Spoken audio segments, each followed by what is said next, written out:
Along every car enthusiast's journey to their dream driveway, they are very likely to experience or own one car from at least one of these three brands, or at least everyone gets sorted into one of these three car brand houses: BMW, Mercedes, and Audi. And the day has finally possibly come where Mercedes is bowing down to BMW and acknowledging that BMW is the absolute best of the three. There is a rumor going around now. Mercedes is set to use, in the next couple years, BMW's B48 engine in their own vehicles. Now this is huge because there is so much to unravel here with this rumor. For now, let's just assume that it's not a rumor. Let's just assume that this is actually true and happening. So before we talk about the implications of this, let's talk about why this is even happening to begin with. There is a huge crackdown on emissions and in turn engine sizes.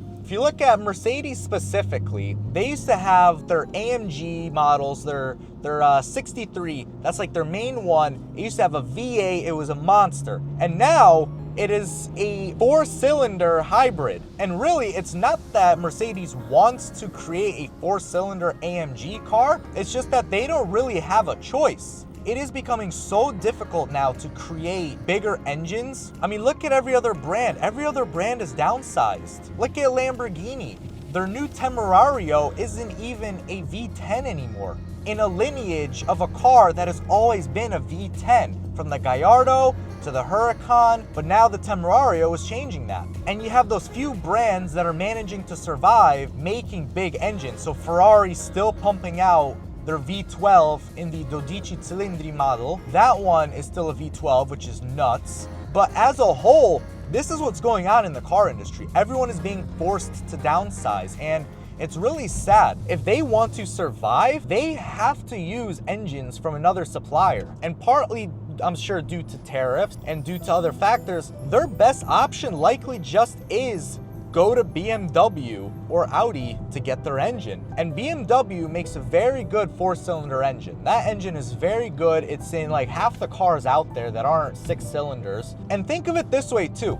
Do you really think that Mercedes, who's been in competition with BMW forever, wants to use BMW engines in their cars? There is no world where they want to do that. It is 100% being done for one reason or another out of necessity, because they are doing what they have to do in order to survive as a car company. And that is what should concern all of us, because it's very easy for us as car enthusiasts to say, ha, look at Mercedes, they're bound out to BMW, now we know who's the greater of the two. But when you actually think about it and actually look at what's going on, we should all be pretty scared about this, because it shows that the car industry is really changing. Look at what happened when EVs released. When Tesla came out and released their first model, what was it? What was the first Model S? I don't even remember. They have so many models. I don't even remember which one was the first one. But when they released their first model, everyone was so about that car. Everyone was like, this is the coolest thing. Look at all the performance.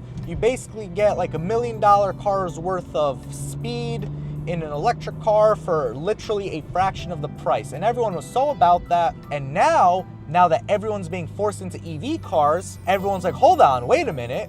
We don't actually want this. This isn't what we signed up for. And now some car manufacturers are backing down from their promises of all these EV cars, but other ones are just pushing them, and they're losing customers because no one wants EV cars. The regular crowd of people that just go from point A to point B to work and to home, they don't particularly care. But as car enthusiasts, that sucks. EV is killing the regular car. Also, look at the manual transmission.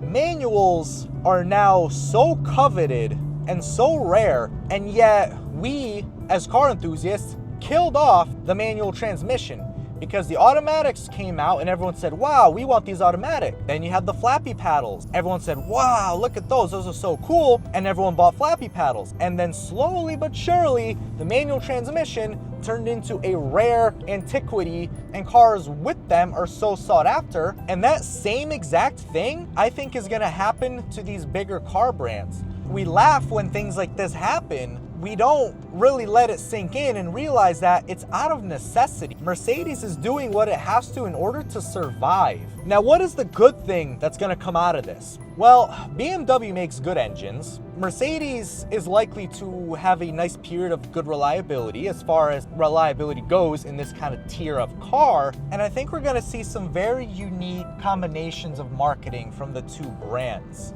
Mercedes is gonna market that their cars are collabing with BMW because they're gonna avoid saying the fact that they're suffering. BMW is gonna probably milk it and say, look at us, we are now putting our engines in our biggest competitors, so we're the best, which makes sense, right? If you're gonna market your car, that's just an easy win for you. So what do we do about this? What do we take away from these rumors? Assuming that they're true, what do we do as car enthusiasts? I think it really comes down to just buying cars that we love as car enthusiasts and making sure if we want to keep something alive, like the manual transmission, that we buy a manual transmission. If you want to keep BMW alive, keep Mercedes alive, buy those car brands. If you like a product, buy that product. If you don't like that product, don't buy that product. Protest by not buying. Money talks at the end of the day. Look at Jaguar. They did their whole rebrand. Everyone hated it, and their sales were the worst I think any car brand has ever had in history.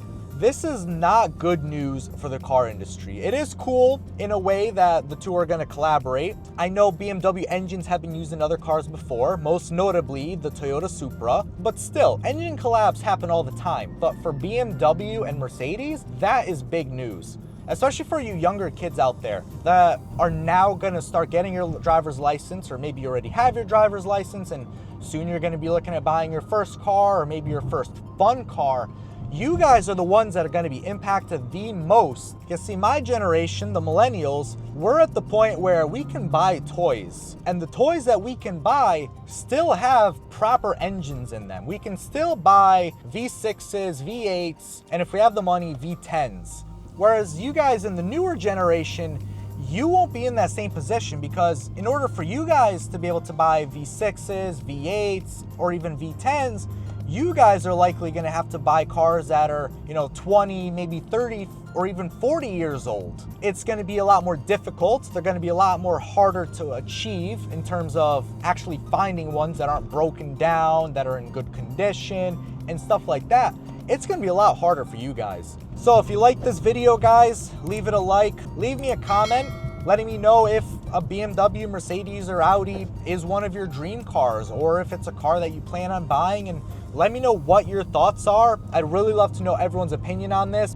Like I said, this is bad news. Subscribe if you want to see more videos from me, guys. Thank you guys so much for watching, and I'll see you guys next time on Driveway Journey.